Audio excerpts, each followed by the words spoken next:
नमस्कार, आपण पाहत आहात अमरावती सिटी न्यूज. मित्रांनो, आज सकाळी महाराष्ट्राच्या राजकारणातला एक शिस्तबद्ध आवाज कायमचा शांत झाला.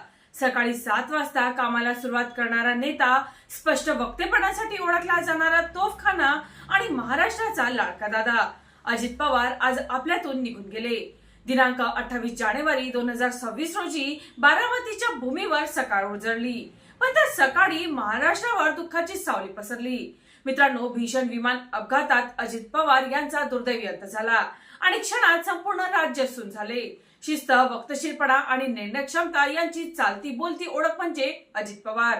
मंत्रालयात सर्वात आधी पोहोचणारा मंत्री, अधिकाऱ्यांच्या आधी फाईल्स हाताळणारा नेता, दादांचा शब्द म्हणजे काळ्या दगडावरची रेष. हे वाक्य आजही कार्यकर्त्यांच्या ओठावर थरथरत आहे. पण नियतीनेच आज कटू विनोद केला.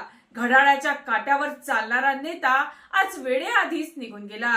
मित्रांनो, बारामतीपासून मुंबईपर्यंत, शेतीपासून मंत्रालयापर्यंत, कार्यकर्त्यांपासून सामान्यांपर्यंत आज प्रत्येक डोळा पाणवलेला आहे. महाराष्ट्राने आज फक्त एक नेता नाही, तर एक शिस्तप्रिय प्रशासक, एक निर्भीड आवाज आणि लाखो कार्यकर्त्यांचा आधार कायमचा गमावला आहे. दादा, तुमची वेळेवर येण्याची सवय आणि वेळेवर निर्णय घेण्याची हिंमत इतिहासात कायम लक्षात राहतील. आज घड्याळ चालू आहे, पण महाराष्ट्राचा काळीज थांबलेला आहे. अमरावती सिटी न्यूज चॅनल कडून दादांना भावपूर्ण श्रद्धांजली.